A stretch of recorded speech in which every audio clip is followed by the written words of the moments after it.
নমস্কার, আমি রূপক। আজ আপনাদের নিয়ে চলেছি মালদার আদিনা স্টেশনের পাশের একটি ছোট্ট সাপ্তাহিক হাটে। এই হাট সপ্তাহে মাত্র 2 দিন, বুধবার আর রবিবার বসে। আকারে ছোট হলেও আশেপাশের বহু গ্রামের মানুষের কাছে এটি শুধু একটি বাজার নয়, বরং তাদের সপ্তাহের কেনাকাটা আর মিলন মেলার একটি গুরুত্বপূর্ণ জায়গা।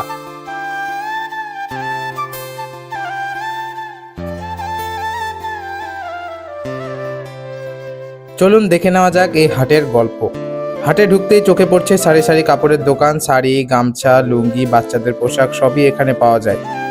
গ্রামের মানুষদের অনেকেই সপ্তাহের প্রয়োজনীয় কাপড় এখান থেকে কিনে নেন। বরং শপিং মলের চাকচিক্য নেই, কিন্তু দরদাম আর আন্তরিকতার অভাবও নেই।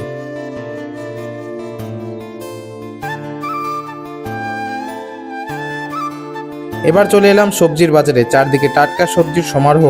বেগুন, লাউ, পটল, ঢেঁড়স, কাঁচা লঙ্কা, শাক, আরও অনেক কিছু। এর বেশিরভাগই আশেপাশে গ্রামের কৃষকেরা নিজেরাই এনে বিক্রি করেন, তাই এখানকার সবজিতে থাকে একেবারে ক্ষেতের তাজা স্বাদ।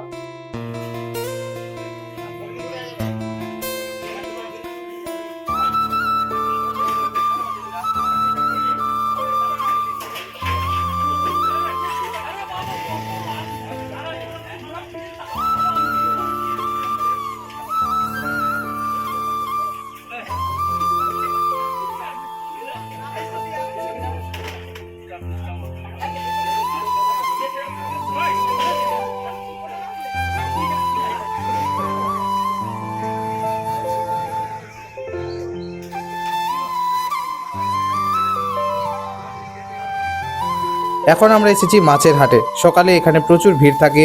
বিভিন্ন ধরনের টাটকা মাছ নিয়ে বসেন বিক্রেতারা। তবে এই হাট ছোট হওয়ায় দুপুরের দিকে অনেক দোকানেই মাছ প্রায় শেষ হয়ে যায়। তাই ভালো মাছ কিনতে হলে সকালেই চলে আসতে হয়। এখানকার মাছের বাজারেই এই হাটের অন্যতম আকর্ষণ।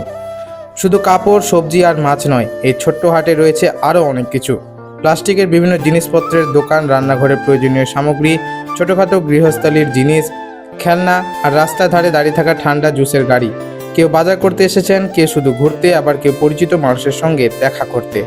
আদিনা স্টেশনের পাশের এই ছোট্ট হাটটি আশেপাশে গ্রামের মানুষের জীবনের সঙ্গে ওতপ্রোতভাবে জড়িয়ে আছে। সপ্তাহে মাত্র 2 দিন বসলেও কয়েক ঘন্টার মধ্যেই জমে ওঠে পুরো এলাকা। এখানে শুধু কেনাবেচা নয়, বরং মানুষের সঙ্গে মানুষের সম্পর্ক আরও দৃঢ় হয়। এই ছিল আদিনা স্টেশনের পাশের ছোট্ট সাপ্তাহিক হাটের এক ঝলক। গ্রামের এমন সাধারণ অথচ জীবন্ত জায়গাগুলোই বাংলার আসল সৌন্দর্যকে তুলে ধরে। ভিডিওটি যদি ভালো লেগে থাকে তাহলে একটি লাইক করবেন, আপনার মতামত কমেন্টে জানাবেন। আর এমন আরও গ্রাম বাংলার ব্লগ ও ডকুমেন্টারি দেখতে আর মাল্টিপ্লেক্স ব্লগসকে সাবস্ক্রাইব করতে ভুলবেন না।